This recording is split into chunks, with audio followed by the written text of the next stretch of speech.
Bonjour à tous. Alors, cette petite vidéo, c'est juste pour faire une petite analyse sur ce qu'on appelle tendance.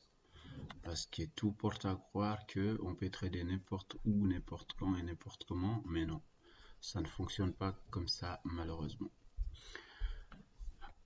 Sur ce, je vais commencer par d'abord vous montrer un graphique. Là, on a le GBP/USD en monthly. Ce que je recommande, ce que je demande à tout un chacun, c'est tout d'abord d'aller en monthly. C'est-à-dire, chaque chandelier ici fait un mois de cotation. Pourquoi? Je vais aller avec des termes simples. Supposons que vous connaissez quelqu'un, un jeune, mais également vous connaissez son papa, vous connaissez sa maman, son grand-père et son arrière-grand-père. D'accord? Est-ce que vous pouvez juger cette personne plus facilement que quelqu'un qui connaît que le jeune en question? Bien sûr que oui. Qu'est-ce que je veux dire par là? C'est qu'il faut savoir la tendance des fonds.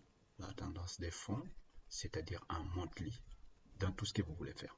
Maintenant, vu comme ça, vous allez dire, voilà, mais c'est quoi ce? Voilà, je comprends rien. Ce que vous devez faire à ce niveau-là, c'est de tracer des supports et des résistances. Un support, pour ceux qui ne savent pas, c'est la ligne qui est en bas. Donc, la ligne qui supporte les cours, on a tracé ici une. Et moi, je conseille toujours de prendre à la fermeture des bougies, c'est-à-dire les points égaux. On a ici un point, 2 points, 3 points, avant que les marchés repartent à la hausse. Et là, on répète, on retrace ici une. On a ici un canal, enfin un tunnel entre guillemets. Pourquoi? Parce que les cours redescendent, remontent, redescendent, remontent. Et les cours sont bloqués ici. Maintenant, pour avoir une toute petite idée sur comment ça va se passer, vous mettez une moyenne mobile. Pour les moyennes mobiles, vous venez ici, insertion, indicateur, tendance. Alors, tendance, je vais y arriver. Moving average. Là, vous cliquez. Vous allez avoir une moyenne mobile. Idéalement, mettez la moyenne mobile exponentielle. Et là, vous l'avez ici. Et cette moyenne mobile, si vous regardez bien, les cours vont tout le temps la chercher. Une fois qu'elle est plate comme ici, cherchez malheureusement que le marché est sans tendance, en tout cas un monthly.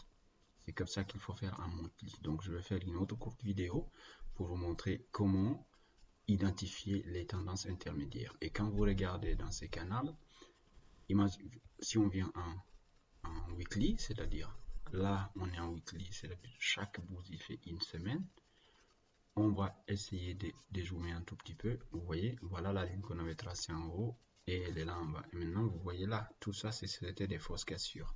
Il fallait pas rentrer. Et là, on vient en daily, on a encore quelque chose qui est assez vague.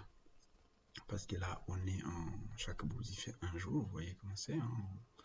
On voit vraiment depuis 2018 ces côtés-là. Et ici, voilà, ça c'est même depuis 2017. Et quand on vient en H4, on aura un peu plus encore des choses. Là, on va jouer. On a perdu même nos supports et résistance. Pourquoi? Parce que le logiciel suppose que voilà, cette unité de temps-là, il est beaucoup plus petit. Et maintenant, on vient à H1. Là, on verra encore, vous voyez, quand la tendance des fonds est neutre, dans la plupart des cas, vous retrouvez des tendances intermédiaires neutres. Portez-vous bien et je vous reviendrai très prochainement pour vous montrer autre chose. À bientôt.